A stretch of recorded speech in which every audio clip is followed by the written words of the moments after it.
2017 সালে সম্ভবত বা তারও আগে হবে হয়তো, ধনেখালিতে দাঙ্গা হয়েছিল, তখনও তাই হয়েছিল।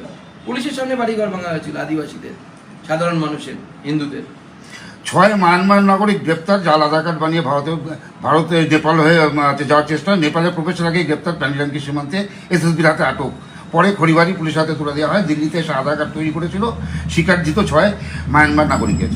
দেখুন, ভারতবর্ষে এই যে দেখতে পাচ্ছেন না যে একের পর এক এই ধরনের ঘটনা ঘটছে, তার মূল কারণ হচ্ছে বাংলাদেশের মতো দেশে সিটিজেন রেজিস্টার আছে, অর্থাৎ সেই দেশের নাগরিক কারা বাংলাদেশ জানে, আমেরিকার মতো বড় দেশ, উন্নত দেশ, তারাও জানে তাদের নাগরিক কারা, তাদের সিটিজেন রেজিস্টার আছে।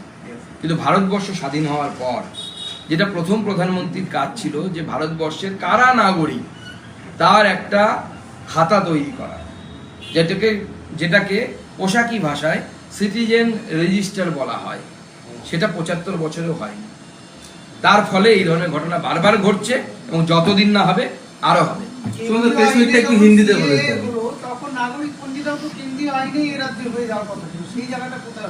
না, নাগরিক পঞ্জি এই ক্ষেত্রে যেটা মাথায় রাখতে হবে আপনাদেরকে, যেটা ফেডারেল স্ট্রাকচারের ক্ষেত্রে যখন সেন্সাস হয় আপনার বা নাগরিক খোঁজা মানে করা হয়, তখন তো সেটা করতে হয় কারা করে?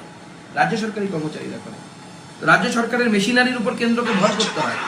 আমাদের রাজ্য সরকারে যারা বসে আছে, যারা বিরোধী দল, তারা যদি রাষ্ট্রের কথা না ভাবে, দেশের কথা না ভাবে, একা মোদি বসে সব ওখানে কি করবে? এটা তো টিম গেম, এটা টিম ভারত, যার কোনো ভোটের পর রাজনৈতিক পরিচয় থাকা উচিত না। মুখ্যমন্ত্রী মমতা বন্দ্যোপাধ্যায় সবার মুখ্যমন্ত্রী হওয়ার কথা, এবং ভারতবর্ষের প্রত্যেকটা জায়গায় এই নিয়মকানুন মানা হয়। আপনারা দেখেছেন গত কয়েকদিন আগে প্রধানমন্ত্রীর বক্তব্য ভাইরাল হয়েছে। প্রধানমন্ত্রী কেরলে ভাষণ দিচ্ছেন একটি জায়গায়, মঞ্চে কেরলের মুখ্যমন্ত্রী বসে আছেন, পিনারাই বিজয়ন, হার্ডকোর কমিউনিস্ট, আমাদের 180 ডিগ্রি দূরে অবস্থান করেন, কিন্তু ফেডারেল স্ট্রাকচারের জন্য সেখানে তিনি আছেন। শশী থারুর কংগ্রেসের নেতা, কংগ্রেস সিপিএম বিরোধিতা করে কেরলে, আবার ন্যাশনাল লেভেলে